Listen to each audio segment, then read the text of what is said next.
Allah'ın salavat ve salamı olsun üzerinizə, əziz dostlar.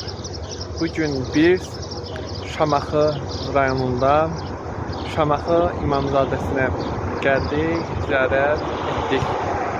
İlk dəfə olaraq Kərbəlayı nurların turu ilə gəldik. Allah Kərbəlayı nurlarını da məvfəq eləsin. Çox şad oldum. Bugün biz Şamaxı elindəyik. Bir neçə müqəddəs ziyarətgahları ziyarət edəcəyik. Allah bütün ziyarətlərimizi ali dərəcədə qəbul eyləsin. Amin.